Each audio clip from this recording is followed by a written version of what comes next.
கர்த்தருடைய பரிசுத்த நாமத்திற்கு ஸ்தோத்திரம் உண்டாவதாக. கர்த்தராகிய இயேசு கிறிஸ்துவின் நாமத்தில் உங்களுக்கு கிருபையும் சமாதானமும் உண்டாவதாக. இந்த நாளுக்குரிய தியானத்திற்கான தேவ வார்த்தை 1 நாளாகமம் அதிகாரம் 28 வசனம் 20. தாவீது தன் குமாரனாகிய சாலோமோனை நோக்கி, நீ பலங்கொண்டு தைரியமாயிருந்து இதை நடப்பி, நீ பயப்படாமலும் கலங்காமலும் இரு. தேவனாகிய கர்த்தர் என்னும் என் தேவன் உன்னோடே இருப்பார். கர்த்தருடைய ஆலயத்தை கட்டுகிறதற்கடுத்த சகல கிரியைகளையும் நீ முடித்து தீரும் மட்டும் அவர் உன்னை விட்டு விலகவும் மாட்டார், உன்னை கைவிடவும் மாட்டார். பிரியமானவர்களே, கர்த்தருடைய பிள்ளைகளாகிய நாம் கர்த்தருக்கென்று வைராக்கியமாக வாழும்போது, கர்த்தருடைய காரியங்களை உண்மையாக செய்ய நாம் தீவிரித்து செயல்படும்போது, கர்த்தர் நம்மோடு கூட இருந்து நம்மை வழிநடத்துவார்.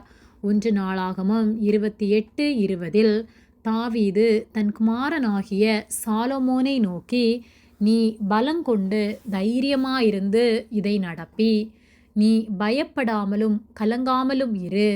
தேவனாகிய கர்த்தர் என்னும் என் தேவன் உன்னோடே இருப்பார். கர்த்தருடைய ஆலயத்தை கட்டுகிறதற்கடுத்த சகல கிரியைகளையும் நீ முடித்து தீரும் மட்டும் அவர் உன்னை விட்டு விலகவும் மாட்டார், உன்னை கைவிடவும் மாட்டார் என்று சொல்லப்பட்டுள்ளது.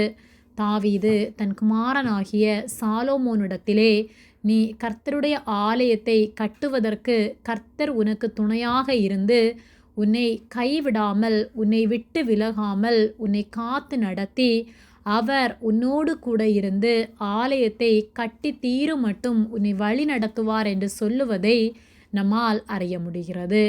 ஆவிக்குரிய வாழ்க்கையில் நாம் வளருவதற்கு, ஊழியம் செய்வதற்கு, கர்த்தருக்கான காரியங்களை அல்லது உலக பிரகாரமான காரியங்களிலும் கூட நம்முடைய வேலைகளை மற்றும் எல்லாவற்றையும் கர்த்தரிடத்தில் நாம் ஒப்பு கொடுத்து, கர்த்தாவே நீர் எனக்கு துணையாயிருந்து என்னை வழி நடத்தும் என்று சொல்லி அவரிடத்தில் எல்லாவற்றையும் ஒப்பு கொடுத்து அவருடைய ஆலோசனையின்படி நாம் செய்யும்போது, நமக்கு எதிராக காரியங்கள் எழும்பினாலும் நாம் பயப்படாமல் தைரியமாய் இருக்கத்தக்கதாக கர்த்தருடைய கரம் நம்மோடு கூட இருந்து கிரியைகளை நடப்பிப்பதை நம்மால் பார்க்க முடியும். நம்மை கொண்டு கர்த்தர் பெரிய காரியங்களை செய்ய வல்லவராயிருக்கிறார். ஒருவேளை நாம் ஒன்றுக்கும் பயனற்றவர்கள் என்று மனிதர்களால் புறக்கணிக்கப்பட்டவர்களாய் இருக்கலாம். ஆனால் கர்த்தருக்கென்று நாம் உண்மையாய் வாழும்போது, நாம் வாழ்கிற இடத்திலே கர்த்தர் நம்மை உயர்த்த வல்லமை உள்ளவராய் இருக்கிறார்.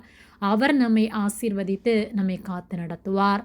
ஆகவே சோர்ந்து போகாமல் எப்பொழுதும் கர்த்தருக்கு உண்மை உள்ளவர்களாய் வாழ்வோம். கர்த்தர் நம்மோடு கூட இருந்து காரியங்களை வாய்க்க பண்ணுவார். ஆமேன். ஜெபம். எங்களை அதிகமாக நேசித்து வழிநடத்தி வருகிற எங்கள் அன்பின் பரிசுத்த பிதாவே, இந்த நாளையும் நாங்கள் காணும்படியாக நீர் எங்களுக்கு ஜீவனை தந்த உம்முடைய அன்பிற்காக நாங்கள் உமக்கு நன்றி செலுத்துகின்றோம். நாங்கள் தியானித்த வார்த்தையின்படியே நாங்கள் உமக்கு உண்மை உள்ளவர்களாய் ஒவ்வொரு நாளும் உம்முடைய வார்த்தைகளுக்கு கீழ்ப்படிந்து உமக்கேற்ற காரியங்களை செய்ய, எல்லாவற்றிலும் உம்மை நம்பி உம்மை விசுவாசித்து வாழ எங்களுக்கு நீர் உதவி செய்யும்படியாய் ஜெபிக்கின்றோம்.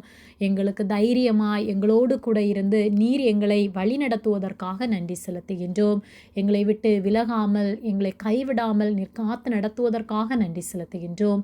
எங்களை தாழ்த்தி உம்முடைய கரத்திலே ஒப்பு கொடுக்கின்றோம். இயேசுவின் நாமத்தில் ஜெபிக்கின்றோம் பிதாவே. ஆமேன். கர்த்தர் உங்களை ஆசீர்வதிப்பாராக.